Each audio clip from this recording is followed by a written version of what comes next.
নারী ও কন্যার প্রতি সহিংসতা বন্ধে ঐক্যবদ্ধ হয়ে ডিজিটাল নিরাপত্তা নিশ্চিত করি, এই প্রতিপাদ্যকে সামনে রেখে দিনাজপুরের ফুলবাড়ী উপজেলার প্রশাসন ও মহিলা বিষয়ক কার্যালয়ের উদ্যোগে ব্রাকের সহযোগিতায় বেগম রোকেয়া দিবস ও অদম্য নারী পুরস্কার 2025 উপলক্ষে র্যালি ও আলোচনা সভা অনুষ্ঠিত হয়েছে।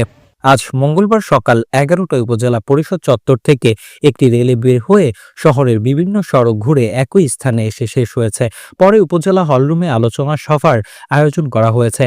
অনুষ্ঠানের প্রধান অতিথি হিসেবে উপস্থিত ছিলেন উপজেলা নির্বাহী কর্মকর্তা আহমেদ হাসান। তিনি বলেন, নারী ও কন্যার প্রতি সহিংসতার অবসান ঘটাতে সমাজের প্রতিটি স্তরে সচেতনতা গড়ে তুলতে হবে। একই সঙ্গে ডিজিটাল নিরাপত্তা আজকের সময়ের একটি গুরুত্বপূর্ণ বিষয়।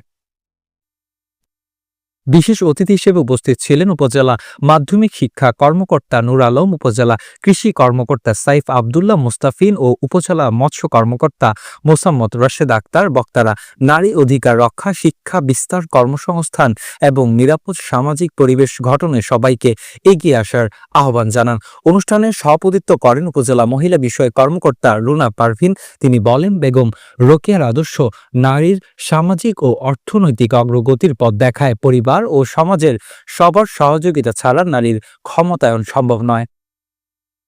আলোচনা শেষে অদম্য নারী পুরস্কার 2025 প্রদান করা হয়। অনুষ্ঠানে বিভিন্ন সরকারি দপ্তরের কর্মকর্তা, শিক্ষার্থী এবং শিক্ষক ও স্থানীয় গণ্যমান্য ব্যক্তিরা অংশ নিয়েছেন। মাহবুবুর রহমান শান্ত, আলোর সমাহার, দিনাজপুর।